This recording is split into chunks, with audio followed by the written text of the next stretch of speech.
Olá, queridos alunos, tudo bem com vocês? Aqui é a professora Anne para mais um tópico de saúde da criança e do adolescente. Na aula passada nós falamos um pouquinho sobre algumas legislações, sobre a Constituição e hoje a gente vai dar continuidade nesse assunto. Vamos lá então. A gente começou a falar sobre as políticas públicas, de atendimento à saúde da criança e do adolescente, e dentro dessas políticas públicas entra a Política Nacional de Atenção Integral à Saúde da Criança, que ela tem por objetivo promover e proteger a saúde da criança e o aleitamento materno, mediante a atenção e os cuidados integrais e integrados da gestação aos 9 anos de vida, com especial atenção à primeira infância e às populações de maior vulnerabilidade. Nós falamos na aula passada sobre algumas questões de maior vulnerabilidade, como, por exemplo, criança com deficiência, tá? E aqui, nesse sentido, a gente pode perceber que quando a gente fala de Política Nacional de Atenção Integral à Saúde da Criança, a gente pensa desde o momento em que ela é concebida, porque ele traz a questão do cuidado da gestação até os 9 anos de vida. Então, desde o momento que ela começa a fazer o pré-natal, que a mãe começa a fazer o pré-natal, ali a gente já está fazendo o cuidado a essa criança. Então, naquele momento, essas portarias e essas políticas já começam a ser reforçadas e começam a ser utilizadas. Tá bom? Porque quando a mãe está no processo de gestação e que ela faz o pré-natal, são feitos diversos exames para saber como que está essa criança, como está o acompanhamento, o crescimento, se está dentro do padrão de normalidade. São feitas uma série de suplementações para essa mãe também, para ajudar na formação do bebê. Então isso a gente tem que entender que também a política engloba. Então não é somente a criança a partir do momento que ela já nasceu, é desde quando ela é concebida. Visando a redução da morbimortalidade e um ambiente facilitador à vida, com condições dignas de existência e pleno desenvolvimento. Aqui entra a questão que nós falamos sobre os determinantes sociais, que quando a pessoa tem uma renda, um saneamento básico, algo já direcionado nessa parte social, a saúde dela consegue levar de uma forma melhor, certo? Ela tem como manter uma saúde, uma imunidade um pouco melhor do que quem não tem essas condições de saúde e de social boas, tá bom? Por isso que eles falam de reduzir a morbimortalidade, porque a morbimortalidade é um indicador importante. Quando uma criança nasce morta ou quando ela morre muito pequena, isso é um indicador ruim. Quando nós fazemos todo o registro no sistema, que é feito isso nas unidades básicas, nos hospitais, é encaminhado para o Ministério da Saúde e lá eles conseguem saber, nossa, está tendo tantos óbitos por causas preveníveis, por causas evitáveis. Então isso é um indicador ruim também da parte social que contribui fortemente para a parte da saúde e que vai prejudicar o pleno desenvolvimento dessa criança. O parágrafo 4 determina que a lei deve punir severamente o abuso, a violência e a exploração sexual de crianças e adolescentes. Nós, enquanto profissionais da saúde, temos que saber que se eu tenho uma criança em situação de violência, seja ela qual for, eu preciso acionar o serviço social, eu preciso acionar o conselho tutelar para que ela seja protegida o mais rápido possível. Então, quem praticar qualquer tipo de abuso com essa criança vai ter punições e essas punições, pela lei, devem ser severas.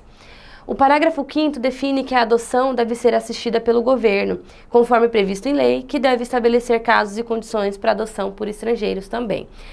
Também nessas legislações trazem a questão da adoção, porque a adoção hoje ela tem que ser muito responsável, tem que ser uma adoção que seja feita com todos os critérios mais corretos possível, para que essa criança não vá para um lar que não se adeque ou que a família não tenha o cuidado necessário e ela retorne novamente depois para a unidade em que ela tinha o acolhimento. O parágrafo 6º decreta que as crianças nascidas dentro ou fora do casamento ou que tenham sido adotadas devem ter os mesmos direitos e qualificações que qualquer designação discriminatória de sua filiação é proibida. A criança que é adotada, ela tem que ter os mesmos direitos que os outros filhos, se essa pessoa tiver filhos biológicos. E, independente se a pessoa não tiver filho biológico, se ela tiver um adotado, ele tem que ter tudo o que qualquer outro filho recebe, tá? Não pode ter nenhum tipo de discriminação em relação a esse sentido. Se o pai se propôs a adotar e a mãe se propôs a adotar, eles têm que ter essa criação de vínculo, até para que essa criança consiga se desenvolver plenamente, que ela consiga se adaptar a esse novo lar. Por isso que hoje em dia é tão moroso, é tão demorado a questão da adoção, porque eles querem saber se realmente aquela família teve uma criação de vínculo com a criança para que ela consiga ir para um lar que a proteja. O artigo 7º do Estatuto proclama que a criança e o adolescente têm direito à proteção à vida, à saúde, por meio da implementação de políticas sociais públicas, que foi o que a gente já falou nessa aula, para o nascimento e para a saúde e desenvolvimento harmonioso da criança. Então ela vem trazendo mais uma vez que ela tem o direito de proteção à vida e também as outras questões que vão ser facilitadas por essas questões sociais, tá bom? Por esses indicadores determinantes sociais que vão contribuir para essa saúde ou para o adoecimento. Em 91, o Brasil criou o Conselho Nacional dos Direitos da Criança e do Adolescente. Então, ele veio para fortalecer tudo que já estava sendo criado, estudado e discutido. O Conselho é responsável pela elaboração das normas gerais da Política Nacional de Direito das Crianças e dos Adolescentes e pela inspeção da execução das ações estabelecidas nas diretrizes contidas nos artigos 87 e 88 da criança, do Estatuto da Criança e do Adolescente. Então, essa lei, ela vem também para dar uma fortalecida em relação a tudo isso. Então, esse conselho, ele vai discutir, ele vai participar ativamente da elaboração de todas as normas, de todas as diretrizes, de tudo que for necessário para garantir que essa criança tenha uma assistência adequada. O artigo 11 do Estatuto garante assistência médica a crianças e adolescentes pelo Sistema Único de Saúde e o acesso universal e equitativo a ações de serviço de promoção, proteção e recuperação. Então aqui a gente já entra especificamente falando sobre o Sistema Único de Saúde, sobre o SUS, e que essa criança tem direito ao atendimento médico, a um acompanhamento de saúde com o médico, seja numa alta complexidade, seja numa baixa complexidade, numa atenção básica, por exemplo, e eles preveem o acesso universal, então para todas as pessoas, independente de distinção de raça, etnia, enfim, qualquer que seja a distinção, e também equitativo, que é aquela questão de dar mais para quem tem menos, né? Para você conseguir garantir que todo mundo se iguale em relação ao que vai receber. A equidade e a universalidade são princípios da lei que rege o SUS, que é a 8080 de 1990. Uma criança ou adolescente deficiente, como a gente já falou das questões de vulnerabilidade, crianças nessa situação, tem direito a tratamento especializado, porque nesses casos elas precisam de fisioterapia especializada, elas precisam de alguns outros atendimentos com médicos especialistas, neurologistas, para garantir que ela consiga ter um atendimento mais seguro possível. Próteses ou quaisquer...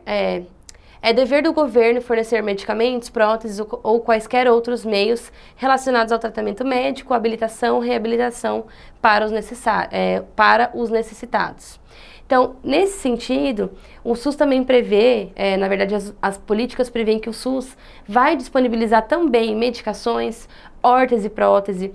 No caso, se ele precisa de uma órtese de membros superiores, uma prótese quando tem uma amputação, se ele necessitar de uma cadeira de banho, de rodas, ele tem garantido por lei que ele tem que receber, tá? Também algumas medicações que são de alto custo, medicações que são disponibilizadas com um pouquinho mais de demora pelo sistema. Então isso também é garantido que essas crianças com deficiência possam receber para que elas não piorem o quadro clínico que elas apresentam. E garantir também uma reabilitação, porque a reabilitação para eles, em muitos casos, é necessária, principalmente se forem pacientes que têm algum tipo de dispositivo, como traqueostomia, gastrostomia, né, sonda vesical de demora ou algum outro dispositivo nesse sentido. O Estatuto determina que as instituições de saúde devem fornecer as condições necessárias para que um dos pais ou responsável permaneça a qualquer momento quando uma criança ou adolescente for hospitalizado. Então, os idosos acima de 60 anos e as crianças também têm direito a ter um acompanhante no momento que elas tiverem algum processo de internação hospitalar, tá bom? Para que elas... porque geralmente as crianças elas não podem responder por si, elas ainda não têm maioridade. E nesse momento, quem vai decidir por elas são os pais, tá bom? Então eu espero que vocês tenham gostado da aula de hoje. Eu agradeço por terem ficado até aqui e a gente se vê na próxima. Até mais. Tchau, tchau.